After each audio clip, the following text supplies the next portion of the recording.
ای مومین دا دنیا بی بقا دا بی بقا دا یو څو ورځې ژوندون دی نور نه لري وفا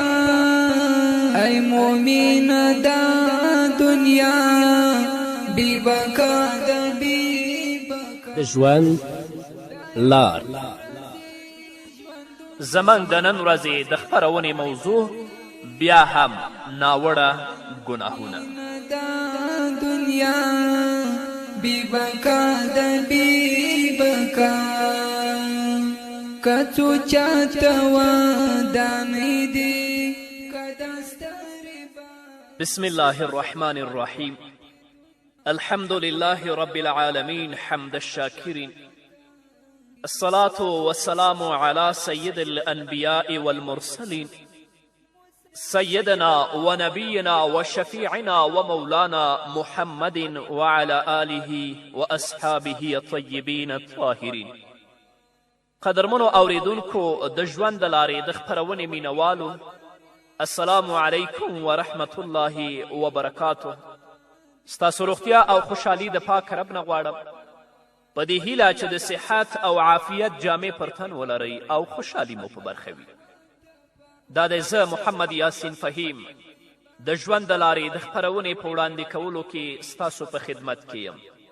زموږ د نن ورځې د خپرونې موضوع بیا هم ناوړه ګناهونه درنو اوریدونکو د ناوړه ګناهونو له جملې څخه یوه ناوړه ګناه چې الله رب العزت په خپل کلام کې او رسول الله صلی الله علیه وسلم په خپلو احادیثو کې ترېنه منع کړې هغه د چا خبرو ته په پټه غوږ ایښودل دي الله رب العزت په سورت حجرات کې فرمایي ولا تجسسو جاسوسي مه کوئ همدارنګه د بخاري حدیث دی راوی د حدیث حضرت عبدالله ابن عباس رضی الله تعالی عنهما دی هغه فرمایی چې نبی کریم صلی الله علیه وسلم وفرمایل من استمع الى حدیث قوم وهم له کارهون صب فی اذنیه العنق یوم القیامت هر چا چې د یو قوم داسې خبرو ته غوږ کیښود چې هغوی ښه نه ګڼي نو د قیامت په ورځ به د هغه په غوږونو کې ګرم شوي مس واچولی شي او هر چا چې د جاسوسي په کولو سره د یو خبرې بل ته ورسولې هغه دوه ګناه وکړي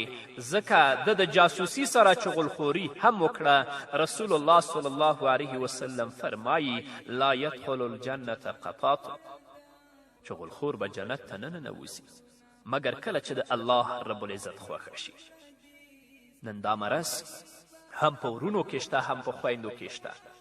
کله دوه ورونه یا دوه خویندې په خپل منځ کې پټې خبرې لري نو دوی به ورغلي په پټه به ورته غوږ ایښی وي چې دوی څه وایي رسول الله د دې نه منع کړي الله رب العزت د دې نه منع کړي که څوک دا عمل کوي همدا اوس دې ترې توبه وباسي او که خپل داسې کړنې ته ادامه ورکوي د آخرت په ورځ به الله رب العزت په غوږونو کې ګرم شوي مس واچوي همدارنګه درنو اوریدونکو د ناوړه ګناهونو له جملې څخه یوه ناوړه ګناه له ګاونډیو او له همسایهو سره بد سلوکي کول دي الله رب العزت خپلو بندگانو ته له ګاونډیانو سره د ښه سلوک کولو امر او وصیت کړی الله رب العزت په سورت نساء کې فرمایي والجار ذی القربا والجار الجنب او نږدې ګاونډیانو سره او له لرې ګاونډیانو سره ښه سلوک وکړئ ګاونډیانو ته زیان رسول حرام کار دی ځکه دوی ډیر حق لري د حضرت ابو شریح رضی الله تعالی عنه څخه روایت دی چې محمد رسول الله فرمایي د بخاري حدیث دی والله لا یؤمنو والله لا یؤمنو والله لا یؤمنو قیل ومن یا رسول الله صلی الله علیه وسلم قال الذي لا یأمن جاره بوائق پیغمبر علیه الصلاة والسلام فرمایی سوګن په الله جل وعلا شانه هغه مؤمن نه دی سوګن په الله جل وعلا شانه هغه مؤمن نه دی. سوګن په الله جل وعلا شانه هغه مؤمن نه دی. صحابه و کرامو ترې پوښتنه وکړه ای د الله رسوله څوک مؤمن نه دی؟ محمد رسول الله ځواب ورکړه د چا ګاونډي چې د هغه له شر څخه په امن کې نه وي. رسول الله صلی الله علیه وسلم له ګاونډیو سره د ښه او بد سلوک کولو لپاره معیار ټاکلی دی. امام احمد رحمه الله په خپل مسند کې د حضرت عبدالله ابن مسعود رضی الله تعالی عنه په روایت سره د نبی کریم صلی الله علیه وسلم یو حدیث را نقل کړی چې یو کس د نبی کریم صلی الله علیه وسلم نه پوښتنه وکړه زه څنګه پوه شم چې زه له ګاونډي سره ښه سلوک او یا بد سلوک کوم؟ نبی کریم صلی الله علیه وسلم ځواب ورکړه اذا سمعت جیرانک یقولون قد احسنت فقد احسنت و اذا سمعتهم یقولون قد اسأت فقد اسأت. کله چې تا له خپلو ګاونډیو څخه واورېدل چې تا له هغوی سره ښه سلوک کړی دی نو پوه شه چې ته ښه سلوک کوې، او کله چې ته له خپلو ګاونډیو څخه واورې چې تا بد سلوکي کړې ده نو پوه شه چې ته بد سلوکی. ګاونډیو ته د ستونزې رسونې ډېرې بڼې دي، لکه په شریک دیوال باندې د یو شي اچولو څخه منع کول. دیوال هم شریک دی، ګاونډی نه پرېږدي چې په هغه دیوال باندې یا قالینه واچي یا بل څه واچي. د ګاونډي له خوښې پرته په هغه دیوال پورته کول او په هغه باندې هوا او باد بندول، یا د ګاونډي کور ته د کتلو لپاره د هغه کور پلو ته کړکۍ پرېښودل، په لوړ غږ تلویزیون غږول، په لوړ غږ موسیقي غږول، یا د ګاونډي کور مخې ته ناولتیا اچول او داسې نور. دغه ټول کارونه ګاونډي ته زیان او تکلیف رسونکي دي. خو کله چې د یو ګاونډي سره کومه ګناه وشي نو دا ډیره خطرناکه ګناه ده، لکه نبی کریم صلی الله علیه وسلم فرمایي. دا حدیث امام بخاری رحمه الله په کتاب الادب المفرد کې را نقل کړی لان یزنی الرجل بعشر نسوة ایسر علیه من ان یزنی بامرأة جاره أن يسرق الرجل من 10 أبيات أيسر عليه من أن يسرق من بيت جاره. رسول الله صلی الله علیه وسلم فرمای الله دې موږ ترې وساتي د ګاونډي له ښځې سره زنا کول له لسو ښځو سره زنا کولو څخه سخته ګناه ده، او دا چې یو کس د ګاونډي له کوره غلا وکړي دا د لسو کورونو څخه د غلا کولو نه سخته ګناه ده. ځینې بېدینه او بېغیرته خلک چې د شپې له خوا دنده لري هڅه کوي چې د ګاونډي له کوره یا غلا وکړي او یا هم کوم بل ناوړه کار وکړي. دوی لپاره د آخرت په ورځ سخت او دردناک عذاب دی. الله رب العزت دې په موږ باندې خپل رحم وکړي. همدارنګه درنو اوریدونکو، د ناوړه ګناهونو له جملې څخه یوه ناوړه ګناه په وصیت کې زیان اړول دي. د شریعت په قواعدو کې راځي چې مه ځان ته زیان رسوه او مه نورو ته. نو له دې امله د وصیت په وسیله شرعي وارثانو ته زیان اړول د دې قاعدې مخالفت کول دي، او د دې کار عاملینو ته رسول الله صلی الله علیه وسلم د وعید لفظ کارولی. رسول الله فرمایي من ضار اضر الله به ومن شاق شق الله علیه. هر چا چې بل ته زیان ورسوه الله رب العزت به هغه ته زیان ورسوي، او هر چا چې بل په ستونزه کې ښکیل کړه الله رب العزت به هغه په ستونزه کې ښکیل کړي. د وصیت د زیانونو بڼې په دې ډول دي: دا چې د یو وارث د برخې د محرومتیا وصیت وکړی شي، د شریعت خلاف وصیت وکړی شي، او یا د درېیمې برخې څخه د زیات مال ورکولو وصیت وکړی شي. په کومو ځایونو کې چې خلک د شرعي عدالتونو څخه ناخبره دي او یا یې تابعدار نه دي، هلته احقو ته خپل حق نه ترلاسه کیږي، ځکه هلته داسې محکمې او عدالتونه دي چې د شریعت خلاف پریکړې پکې کیږي. همدارنګه ظالمانه وصیتونه هم پلي کوي. نو داسې خلکو لپاره هلاکت او بربادي ده. هغو خلکو ته هم بربادي ده چې دا ډول پریکړې لیکي، او هغو خلکو ته هم بربادي ده چې د دې ډول کارونو له مخې روزي پیدا کوي. یو څوک کمري مخکې د خپل مرګ نه که هغه وصیت کوي، هغه د خپل د مال درېیمې حصې نه بره وصیت نشي کولی. په طور د مثال هغه 3,000 روپۍ لري، نو کله چې هغه وصیت کوي په هغه 1,000 روپیو کې وصیت کولی شي، د 1,000 نه بره نشي کولی. او داسې وصیت دیم نه کوي چې د خپل یو وارث د هغه میراث نه چې د دې د مرګ نه وروسته هغه ته پاتې کیږي هغه محروم کړي. او دا دی وصیت په ګناه باندې هم نه کوي، که نه د آخرت په ورځ به الله رب العزت د داسې انسان نه سخته پوښتنه کوي.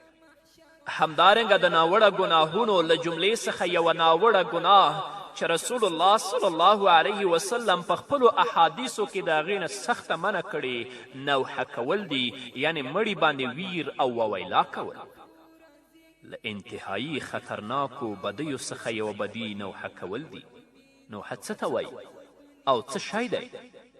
کله چې مړی وشي نو ښځې په زوره زوره چغې وهي، مخ سر او ګریوان وشکوي، مخ او سر ته څپېړې ورکړي، دې ته نوحه وایي. دغه ټول کارونه په نوحه کې داخل دي او د نوحې بیلې بیلې بڼې دي. د خفګان خبره خو دا ده چې دغه ډول کارونه د الله رب العزت د ناخوښي او نارضایي لامل جوړیږي. بله خبره دا ده چې د مصیبت پر وخت انسان ته صبر نه حاصلیږي، یعنې کم خلک چې په مړي باندې چیغې او سورې وهي د مصیبت د رسېدو په وخت به له صبر څخه بې برخې وي. تر ټولو لویه بدبختي دا ده چې نبي کریم صلی الله علیه وسلم په دې خلکو باندې لعنت ویلی. د ابن ماجه حدیث دی، راوی د حدیث حضرت ابو امامه رضی الله تعالی عنه دی. هغه فرمایي چې نبی کریم صلی الله علیه وسلم وفرمایل ان رسول الله صلی الله علیه وسلم لعن الخامشة وجهها والشاقة جیبها والداعیة بالویل والصبور. رسول الله صلی الله علیه وسلم د مصیبت رسیدو پر وخت مخ کوونکو، مخ وهونکو باندې، ګریوان څیرې کوونکو باندې او د هلاکت او بربادي نارې وهونکو باندې لعنت ویلی. همدارنګه د بخاري حدیث دی، راوی د حدیث حضرت عبدالله ابن مسعود رضی الله تعالی عنه دی. هغه فرمایي چې نبی کریم صلی الله علیه وسلم وفرمایل لیس منا من لطم الخدود وشق الجیوب ودعا بدعاء اهل الجاهلیه. رسول الله صلی الله علیه وسلم فرمایي څوک چې مخ وشکوي، ګریوان څیرې کړي او د جاهلیت د نارو او چیغو په څیر نارې وکړي، هغه له موږ څخه نه دی. لنډه دا چې درنو اوریدونکو په مړي باندې وویلا او ویر کول، سر او مخ کول، ګریوان او جامې څیرل او د جهالت په څیر کوکې او نارې وهل حرام دي او عاملین باید د سختې سزا وړ وګرځي. هو چې زړه دې خفه وي د سترګو نه اوښکې تویولی شي چې د درد او د غم د وجې نه وجاړې، په دې کې ستونزه نشته. خو چیغې وهل، نارې وهل، خپل ګریوان شکول، خپل مخ شلول یا هغسې خبرې کول چې جاهلانو به کولې، په دې باندې الله ناراضه کیږي. رسول الله صلی الله علیه وسلم د داسې خلکو نه بېزاري ښودلې، وایي لیس منا، دا زموږ د ډلې نه دی. دا مرض په خویندو کې ډېر زیات دی. حتی ځینې خو داسې دي چې د پیسو په بدل کې ځي پردي مړي کې نارې او څورې وهي چې د هغو خلکو غم تازه کي او هغوی هم وجړوي. په داسې ښځو باندې رسول الله صلی الله علیه وسلم لعنت ویلی. رسول الله صلی الله علیه وسلم ترې بېزاري ښودلې. الله دې په موږ رحم وکړي. الله دې موږ د خپل دین، د خپل کلام او د محمد رسول الله صلی الله علیه وسلم د طریقو پابند ولري. په همدې هیله درنو اوریدونکو نور به واورو، خو د یوې دمې نه وروسته. پابس کرو اختایا ولی نکوی سوچونا د محشر په سخت ورځ کې بیا ووینیا سزا. ای مومین دا دنیا بی بقا د بی بقا، دا یو څو ورځې ژوندون دی نور نه لري وفا.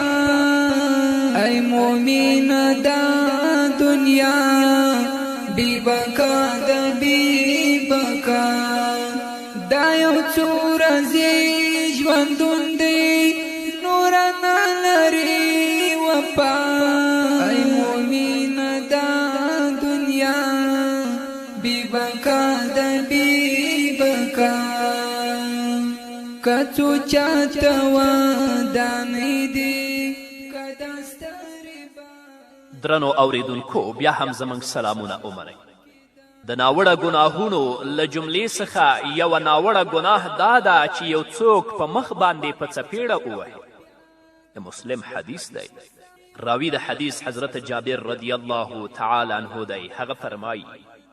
نهى رسول الله صلی الله علیه وسلم عن الضرب في الوجه وعن الوسم في الوجه رسول الله صلی الله علیه وسلم پر مخ وهلو او پر مخ داغ لګولو څخه منع کړې ده ډیر پلرونه او میندې شته چې هغوی خپل بچي په مخ په څپېړو وهي او ډیر ښوونکي دي چې هغوی خپل شاګردان په مخ په څپېړو وهي دې ته ورته ډیر شتمن خلک له خپلو مزدورانو او خادمانو سره همدغه سخت سلوک کوي په داسې حال کې چې دا د انسان د مخ اهانت دی او په داسې حال کې چې الله رب العزت د انسان مخ ته عزت وربخلی رسول الله صلی الله علیه وسلم پر مخ وهلو او پر مخ داغ لګولو څخه منع کړې ده کله کله پر مخ د ګزار کولو له امله د انسان د غوره حواسو څخه یو حواس له منځه ځي انسان د شرمندګي احساس کوي او قصاص هم اخیستل کیږي چې دا هم لوی تاوان دی دې ته ورته د زناورو پر مخ داغ لګول چې له امله یې په نورو زناورو باندې امتیاز مقصود وي دا هم حرام کار دی ځکه دغه کار زناورو ته تکلیف رسول دی او الله رب العزت او نبی کریم صلی الله علیه وسلم د دې نه سخته منع کړې ده خو نن چې زموږ په ټولنه کې ډیری کارونه ترسره کیږي یا به عاملین پوه وي او ترسره کوي به او یا به تر اوسه د الله کلام او د رسول الله احادیث د دې په اړه نه وي اورېدلي کلم چې واورېدل درنو اوریدونکو یا په دې عملونو کې ګرفتاره وئ د اوریدلو په وخت کې توبه وباسئ تر څو الله رب العزت درته بښنه وکړي کنې د آخرت په ورځ به الله رب العزت ستاسو نه ستاسو د دې بدو کړنو په هکله باندې بیا سخته پوښتنه کوي همدارنګه درنو اوریدونکو د ناوړه ګناهونو له جملې څخه یوه ناوړه ګناه مسلمان ورور سره خبرې نه کول دي مسلمانانو ترمنځ خفګان او له یو بل سره خبرې نه کول له خطوات شیطان څخه ګڼل کیږي او ډیر خلک شته چې پرته له شرعي عذر څخه 3 ورځو نه اخوا هم له خپلو مسلمانانو ورونو سره خبرې نه کوي د دوی دغه خفګان یا د مادي لاسته راوړنې لپاره وي او یا هم کومه بله معامله وي چې دوی یې له امله له 3 ورځو څخه اخوا هم خبرې نه کوي کله کله داسې هم کیږي چې یو انسان داسې قسم کوي چې زه به هیڅکله له فلانکي سره خبرې نه کوم او کله کله داسې هم کیږي چې کله دوه مرور یو بل په لاره وګوري لار ترې بدلوي مخ ترې اړوي خبرې ورسره نه کوي کله چې خفه ملګری په مجلس کې وګوري نو هغه پرېږدي او له بل کس سره روغبړ کوي دغه کار په اصل کې د اسلامي ټولنې د کمزوري لامل جوړیږي همدغه لامل دی چې اسلامي شریعت د دې کار په اړه سختی کړې ده او سخته ویره یې اورولې ده د ابو داود حدیث دی او راوی د حدیث حضرت ابو هریره رضی الله تعالی عنه دی هغه فرمایي چې نبی کریم صلی الله علیه وسلم وفرمایل لا یحل لمسلم ان یهجر اخاه فوق 3 فمن هجر فوق 3 فمات دخل النار مسلمان ته جایز نه دی چې هغه خپل مسلمان ورور له 3 ورځو څخه زیات پرېږدي او له هغه نه خفه پاتې شي نو هر هغه کس چې له 3 ورځو څخه ډیر خفه پاتې شو او په دغه موده کې پې مرګ راغی مړ شو نو هغه به اور ته داخلیږي همدارنګه د ابو خراش اسلمي رضی الله تعالی عنه څخه روایت دی هغه فرمایي چې نبی کریم صلی الله علیه وسلم وفرمایل من هاجر اخاه سنة فهو کسفک دمه دا حدیث امام بخاري په کتاب ادب مفرد کې رانقل کړی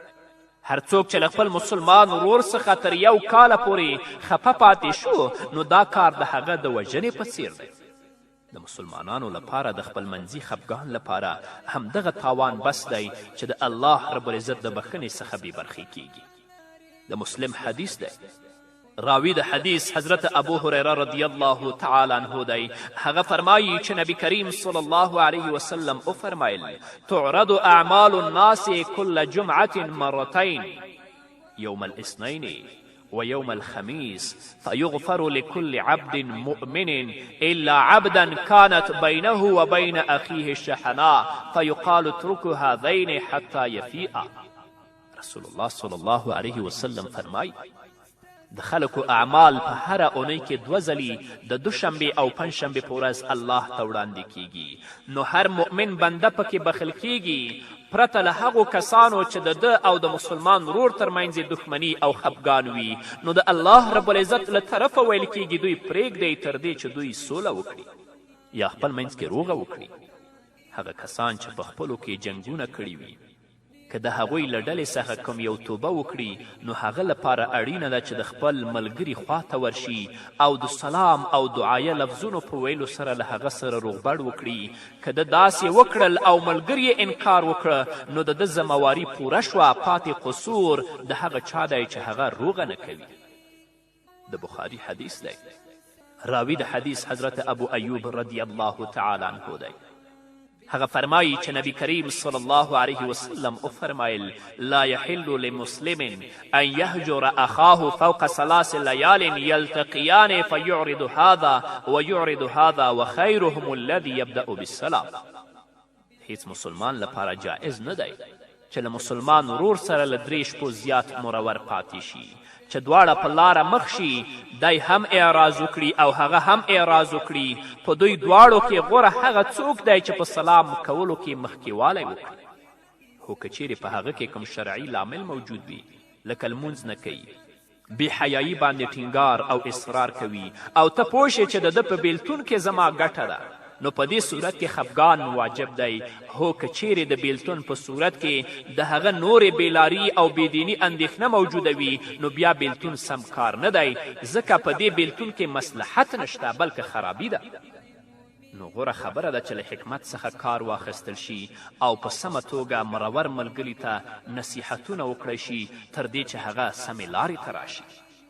موږ د الله رب العزت څخه د هغه د اسماء حسنا په وسیله دعا غواړو چې الله رب العزت زموږ په زړونو کې دومره ویره واچوي چې زموږ او زموږ څخه د کیدونکو بدیو ترمنځ دیوال شي او موږ د دومره بندګي وړ وګرځوي چې په وسیله یې موږ خپل جنت ته داخل کړي، موږ ته د نیکو اعمالو توفیق راکړي او د همدغو اعمالو په وسیله زموږ ګناوې وبخي، موږ د حلالو په وسیله له حرامو څخه وساتي او د خپل فضل په وسیله مو له غیرو څخه بېنیازه کړي. الله رب العزت دې زموږ توبه قبوله کړي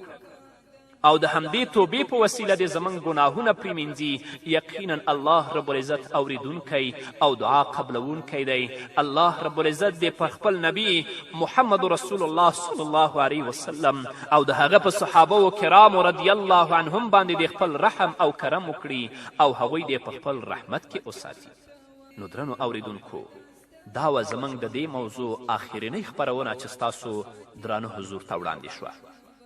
په دې هیله هغه څه چې موږ په دې خپرونو کې بیان کړل تاسو اوریدلی وي او په خپل ژوند کې د هغو نه تاسو ګټه پورته کړئ. تر بلې خپرونې پورې چې سره د نوې موضوع ستاسو درانه حضور ته راځم، تاسو ټول په لوی او بخښونکي الله سپارم. پاتې ژوند مو نیکمرغه، ښاد، بریالي او کامیاب اوسئ. دا یو څو ورځې ژوندون دی نور نه لري وفا، ای مومینه دا دنیا بې بقا ده بې بقا. ژوند سینګار کړه په ذکرونو تلاوت په قرآن کړه، له غیبت پرهیزګار سه له دروغو دې اخلاصان کړه. د رڼاو په لټون سات هلته نسته بیا رڼا، ای مومینه دا دنیا بې بقا ده بې بقا. دا یو څو ورځې ژوندون دی نور نه لري وفا، ای مومینه دا دنیا بی بقا ده بی بقا. ولی دومره بې پروايه درنه پاته دي منظورونه په عبث کارو اخته خدایا ولی نکوي سوچونا د محشر په سخت ورځ کې بیا ووینیا سزا ای مومن دا دنیا بی بقا د بی بقا دا یو څو ورځې ژوندون دی نور نه لري وفا ای مومن دا دنیا بی بقا د بی بقا بیا باور دا مرګی دی توشه جوړه دا وکباکا توبګار پر ګناهو سا د اخرت زړه دی صفاکا ای محب عمل سم کا شمی واوردا وینا